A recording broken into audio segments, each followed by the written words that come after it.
مساء النور، مساء الخير، مساء كل حاجة زوينة. في هذا الفيديو غادي نقدم لكم نوع من المملحات بريوات بالدجاج والبقولة في عوض لي زيبينار يعني السبانخ، حيت ماشي ضروري يكونوا سبانخ، نقدروا نديروا بقولة. شوفوا كي تتجي معلكة ولذيذة. انا كنحاول نقدم لكم وصفات اقتصادية اللي تقدروا تقدموها لضيافكم بطريقة هماوية وجميلة. ما تنساوش تفعلوا الجرس باش يوصلكم اي جديد، وتقولوا لي في الكومنتير اي حاجة بغيتوها تكتبوها لي في التعاليق باش نقدمها لكم. بسم الله على بركة الله. تنبداو بالصدر ديال الدجاج مع التوابل لا ماريناد. كنديروا الملحه، الابزار، الفلفله الحمراء والسودانيه والثومه مع معلقه كبيره ديال الموطارد، والعصير ديال الحامض، وصدر ديال الدجاج تقريبا شي كيلو الا ربع، وعلى حسب القدر ديالكم كتمشيو على ديك الماريناد اللي غادي ديروا على حساب القدر ديال صدر الدجاج اللي عندكم.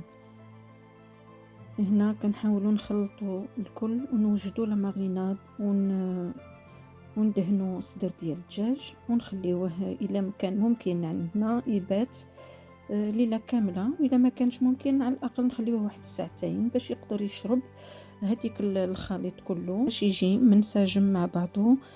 وكنخليوه على جنب ريتما ينسجم كيف قلت لكم. الا ما قدرناش نخليوه ليله كنخليوه ساعتين. من بعد كناخذ واحد شويه ديال زويته بلديه، زيت الزيتون غير شويه، وكنوضعوا الصدر، يعني راه كيتكون منه الماء. كنخليوه حتى كينشف مزيان وكيتحمر مزيان باش داك الماء ما يهبطش على الورقه، حيت غادي نصوبو بريوات باش ما يفزكهاش. كنحاولوا نشفوا كل شيء هكايا، جميع الخلطات اللي كنصوبوا كنحاولوا نشفوها باش ما تفزكش لينا الورقه. هنا كنت وريتكم البصله كنقطعوها طريفات، كنديروا زويته بلديه يعني زويته الزيتون، كنديروها في طنجره هكا ولا مقله غارقه باش تشد لينا، تكون كبيبره شويه باش تهز لينا الخليط. كنديروا ديك البصله يعني جوج ديال البصلات، كنشلطوهم مزيان، نديروا معاهم 3 ولا 4 ديال دريسات الثومه. كنمشيو للاوراق بدون ساق، يعني الاوراق غير بوحدهم كنسلقوهم بواحد 10 ولا 15 ديال الدقيقه.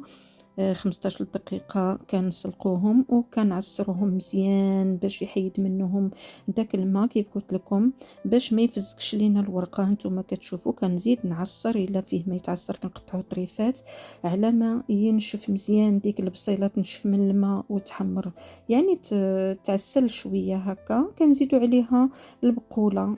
كيف قلت لكم ماشي ضروري ديروا السبانخ، ولكن كنقدروا نستعملوا البقوله.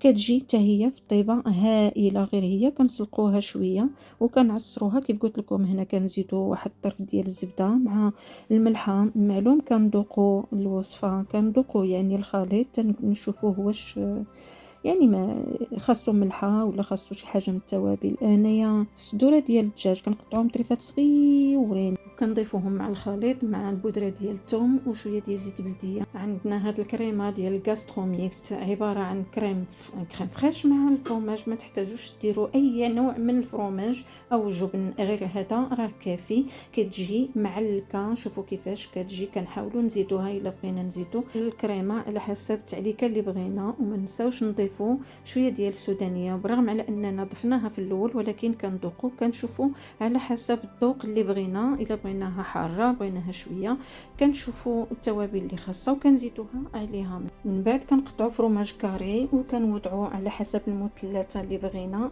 كان ضروري نمسحوا يدينا بكلينكس باش كتبقى البريوه نقيه، باش ما كتعمرش يعني بالتعليكه. كتجي ديك البريوه من بعد ما نقليوها او كنزيتوها ونحمروها في الفرن او في الاير فراير، كيجي التعليكه غزاله. ملي كنقطعوها كتجي زوينه معلكه، ونقدموهم في طبق جميل مع سلطه خس. ونتمنى تدعموني بلا جيم ولا بارطاج. اكيد غتجربوا هاد الوصفه وتقولوا لي في الكومنتير كيف جاتكم. الى اللقاء.